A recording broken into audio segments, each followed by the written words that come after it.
Ассалаумалейкум, сіздермен Нұрбеш Әмірқызы. Бүгін кешкі ауызашарға осындай машқорда немесе маш сорпасын дайындайтын боламыз. Ол үшін әуел көкөністердің барлығын осылай кубик етіп ұсақтап турап аламыз. Және кез келген етті пайдалансаңыздар болады. Менде бір 2 сүйек бар екен, соны пайдаландым. Енді қазанымызға азап май құйып, жақсылап қызартып қуырып аламыз.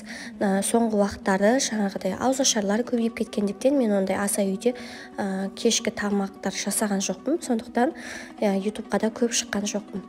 Енді кішкене қызарып қуырып алғаннан кейін пиязды салып, тағы қызартып қуырамыз. Одан кейін үстіне картоп пен сәбізді қосасыз. Тағы 3-4 минуттай орташа отта қуырыңыз. Тұз салуды ұмытпаңыз, және томат басасын немесе қызанақ қоссаңыз болады.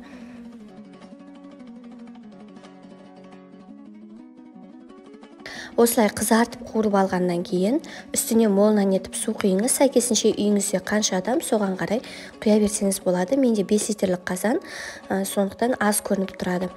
Су қайнап шыққанша осылай машты жақсылап тазалап, тастарынан жуып алыңыз. Одан кейін қайнап шыққаннан кейін салуға асықпаңыз, бетіндегі көбіктерінен тазалап алыңыз.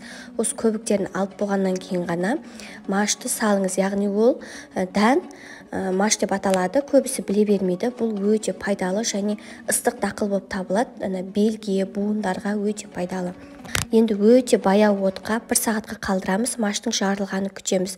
Оған дейін күрішті жуып, тазалап, жаңағыдай суға салып қойыңыз. Сонда сізде сорпаға салған кезде тез пісетін болады. Енді міне менде 1 сағаттан сәл аса уақыт тұрды. Машы жарылып, суы тартылып қалған. Енді осының үстіне жаңағы күрішімізді саламыз. Күріш машқа қарағанда 2-3 есе кем болу қажет, өйткені күріште піскен кезде ішінде ірі-ірі болып көрінеді. Енді күрішті салған екен, яғни бізде 1 сағат тұрды ғой күрішіміз. Сол жақсы суға бұқтырылғаннан кейін жаңағыдай 5-7 минутта тез пісіп қалады. Міне қараңыздар.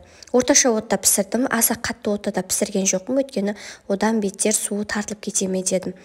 Біздің осымен кешкі тағамымыз дайын. Бұл өте оңай тағам, жаңағыдай және тойымды тағам. Ас болсын.